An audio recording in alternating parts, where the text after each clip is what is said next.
Oh God, I was gonna say, one of the things I really struggle with finding and making time for is like, and even struggle know where to look. And I think this would be a really kind of useful thing to get your opinion on, is research. So I think especially in the implant community, there's a lot of people who kind of get their evidence from sources that they shouldn't be getting, or just kind of a certain person thinks, however misguided that might be. What do you do to keep up to date with research that's going on? And, you know, how could I kind of keep up to date with research? So well, for me, I'm quite a privileged position because I spent some of the money that we made as a clinic on a research coordinator who works 3 days a week. But where I would go back to the ITI. Mm-hmm. If you have not read everything in Consensus Conference 6, read it all. Okay. Okay. And if you're a digital member of the ITI, it's all there for free. Okay. Just go. The Consensus Conference 6 has all the major questions in implant dentistry at the moment, based on systematic reviewed evidence. That's how we should be practicing until proven otherwise. Yeah. If you haven't done that, then you have to do that first. Yeah. I mean, I was talking to somebody else on the phone today, and we were talking about the ITI because I wanted to know, you know, what's his thoughts on it, blah, blah, blah, blah, blah. And one of the things he was saying is he's finding, as he improves, that he's finding that the ITI is too rigid for him, and maybe that they're a little bit slower at kind of putting information on the things he's more kind of interested in. Because what he means by a little bit slower is evidence based. Yeah. Yeah. Right. So the person, I don't know who it was, don't tell me who it was. The person who you were speaking to wants to be an immediate implant practitioner. Right. That's what they were talking about. Yeah. Okay. Yeah. So they want to do more immediates because they think there is a commercial advantage in immediate implant placement. Okay. That's why they want to do it, right? Yeah. And they think it's better. Yeah. But they cannot show the data to prove that. Yeah. So they want to circumvent that pathway just to get to the bit they want that gives them a commercial advantage. Yeah. Right? There's a lot of immediates going on in the QK. I mean, I've done 0 so far, but in their practice, inverted commas, in case this is audio, I'm doing the inverted commas thing with my fingers. Okay.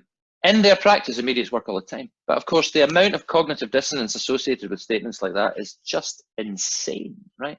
Right. And so we have, if we have at our practice, we have placed as a group nearly 10,000 dental implants. Okay. So I've placed more than 5,000. Yeah. If immediate implants, and I think I've got the technical skills. Well, I do place immediates in certain cases. Yes. So I have got the skills, I think, to place them. Okay. So if I thought that it was the best thing to do, don't you think that I would just be doing it all the time? Mm-hmm. And why am I not doing it? Mm-hmm. And I'm not doing it because it doesn't add up. It doesn't work in circumstance, in like aesthetic cases, right? Mm-hmm. Anterior aesthetic cases. Yeah. There is no long-term data to say that it is stable. It's just that we've done this. I had one of my guys do a master's on that subject. Right. Yeah. Right. Yeah. But when you start to tell this story, people go la la la la la la. I'm not listening. Yeah. I'm not listening. I mean, I've seen photographs on Facebook by anonymous dentist. I've seen some amazing photographs of immediate work, and I think, wow, that would be difficult to recreate if I left it 6 weeks and came back.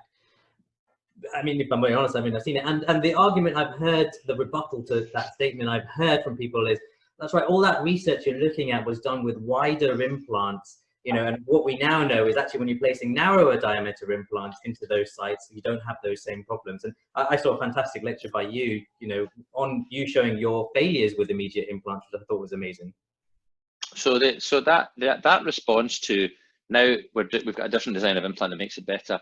Yeah. There's a Scottish phrase that we would use to describe that, which is utter pish, right? Okay. And it's utter pish because if you've been in this game long enough, right? Yeah. You see everything come back round again. Okay. So this is I was just chatting to a guy who's a final year dentist before this about courses. He wanted advice about what courses to do, and I put my first implant in when he was 2, which is devastating to me. And yeah. So we used to obliterate the sockets with wide body implants because that was the answer, because that obliterated the socket and it got better integration. Yeah. So we went through that phase. Then we went on to this, then we went on to narrower ones again, then we'll be back on wider ones again, then we'll be back on narrow ones again. Because if you change the rules, you can't compare it to before, right? Right? So if you change the rules and go, well, Danny Booster did all these research on 4.1 millimeter implants, but I'm using 3.3, it's not comparable, right? Right, yeah. So it's not comparable. So you just do that. So the answer to that is always the same. You just go, it's no problem. Just show me your 5-year data. Okay. And they can't. Yeah. Right? And they can't. Yeah. And so the 5-year data that we have, and they're talking about, the Stephen Chen studies from on immediate implants where he battered immediate implants. The implants were maybe in the wrong place and they were maybe a slightly different design and blah, blah, blah, blah. That's fine. Just show me some better data. Okay. But they can't. Yeah. So you can't. So you either have to say, I'm doing this because it works in my own hands without evidence, right? Or you're evidence-based, but you can't be both. Yeah. Right. And so it's fine if you want to be off protocol, and we all work off protocol at times, and that's no problem. Yeah. But if you're off protocol all the time, that's fine. Just collect your numbers, and then the guys that collect the numbers that show me the evidence that says immediates are better than what I'm doing, I will shake them by the hand. I will take their protocol. I will run it in my business. It's brilliant, right? But until then, no, I'm not doing it. And because it seems to work, is not good enough. Okay. Right? Yeah. So may I give you? You're a bit more cautious about jumping into things. I'll never be the first to test anything. I'll wait until it. I did tons of being the first to test things 10 years ago, 15 years ago. I tested everything. Yeah. I was first on membragel. I was first on bone ceramic. Yeah. I was first on TE implants. And all the early market releases on all sorts of stuff which didn't work. Right. Right. Yeah. So I mean, membragel. God, I had the first iTero in the United Kingdom. God, it was horrendous. I did all of that stuff first until I realized that is a total ego game. Saying I didn't want to research this too much, one of the things I went back and started reading is your blog again, and I just kind of kicking myself. I used to read it all the time, and then I stopped when I got too busy, and I've started reading it again, and it's actually really, really interesting. And one of the things I wanted to ask you from one of the blogs is, what does success look like to you? So what do you think you'll look back on your career and think, yeah, that was successful and I'm happy with that? Or kind of what do you feel about success? Yeah. Now, what dentistry is just a vehicle for trying to do the right thing, whatever I think the right thing is, to try and make a dent in society. Just a tiny little dent, right? And so we have the why of our business, the why of our organization, a la Simon Sinek, we set up years ago, and it is to positively influence as many people as possible through the work that we do and the example that we set. So if I get to the other end of this career, life maybe, and people say, no, you tried your best to do that, and that is good enough for me. Amazing. Very good. Yeah. Yeah, well, I'm going to keep up reading that blog like that patient of yours, because it actually, it makes a lot of sense, and it's a lot of things that I think are really well put. So anyone who's not reading it, I definitely recommend it. One of the things so we talked about the ITI earlier on. One of the things that they're doing at the moment is trying to get more women involved, and it's something that's been going on. It's a conversation that's being had since I've been in implant dentistry, probably in dentistry as well, because it's not that long a time. What do you think needs to change about the culture in implant dentistry? Let's go with implant dentistry to make women feel more comfortable, because the groups, you've got these Facebook groups on, women in implant dentistry, and they're really becoming popular now. What do you think it is that needs to change? It's not an implant dentistry issue. It's a societal issue, and it's a surgical issue as well. So it's an orthopedic surgery issue, it's a maxillofacial surgery issue, it's a general surgery issue, it's an oral surgery issue. But the reason this is important is because women are better surgeons in general.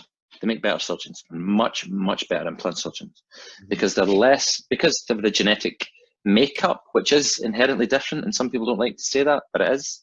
So women are more empathic, they're more patient, they're less financially driven.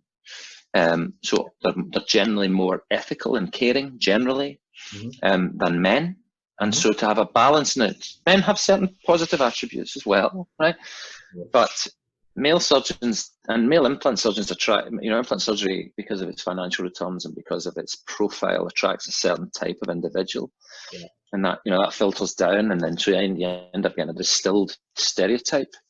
And that, it's not going to work in the new world. It's not going to work at all. You need you need a broad spectrum of people involved in that, of all, ages, races, creeds, cultures, sexes. It's got to just represent a new society. And so that's why it's a bigger discussion about whether positive discrimination works or not, right? Because, women in implant dentistry, that's positive discrimination. So I'm not allowed in that group, because I'm not a woman. Well, one of the things I And wanted to ask you is because I don't want to just ask women, the women I interview, why do you think there's a problem with, getting women into, because actually that's discrimination in itself, isn't it? I am. yeah, it's just, I don't see a lot of active discrimination against women. No. Well, but there's a low and implant dentistry. Yeah. But there's a low lying. There is a masculine supremacy thing, isn't there? There is a culture, isn't there? Hard to break. And there's a culture in surgery and surgeons, as you were talking about before. And even if you look at, the ITI, and they do some amazing things. If you look at some of the social things on the calendar, it's golf and cycling, right? Yeah. Although there's lots of lady cyclists. But yes. Yeah. So how do you change that? Well, how do you change the culture? So the way you do that is I'm going to big ourselves up a little bit. Is someone called Beatrice Sanchez, who is my right hand woman at work. So she is someone that we took from who wanted to be an implant surgeon, who'd never placed an implant, who's now been developed. She's brilliant, but she's developed in conjunction with us, and now she's my right hand woman. And then Angela Cowell, who started work with us in the last few weeks, who is a female surgeon. Now, I didn't appoint them because they were women. I just appointed them because they were the best applicants for the job, right? And so, Beatrice is just onto her second. She just recently delivered her second baby, and so she's got two kids. And so you could not appoint her, however many years ago, because she was going to have kids, or you could appoint her and support her. Right. And then once she'd had her kids, she'd be enormously loyal and brilliant. So these guys, that's how you change it, right? Yeah. And so you give the jobs to the people who are the best people for the job. Yeah. And so I think that's what moves. And then you support initiatives like Women in Dentistry, and support initiatives like bald 48-year-olds in dentistry as well, if you want to support that, or whatever. There is not a bald implant society, which I think is horrendously discriminatory. Yeah, fair enough. With Charlotte coming into the ITI and taking over the world thing, what do you want to see in the ITI for the next 5 years? What do you think is the direction it should move in? More of the same, or do you think they need to innovate, change in any way? I think before we found ourselves in the current global situation that we're in, I think there's a huge opportunity for Charlotte to make a massive difference. It's a big deal for the ITI appointing Charlotte Stillwell. That's a big deal, right? And there's lots of people inside the ITI who would have resisted that at a global level. Yeah. So first UK practitioner, first Dane, first woman, lots of starts, and she is an extraordinary individual who would have created an extraordinary wave of change to the ITI, which would have only benefited it to be inclusive as a global organisation. Mm-hmm. And how much ability she'll have to do that over the next 2 to 3 years, I think that will be reduced. She'll not. I think her start date has been pushed back a little bit.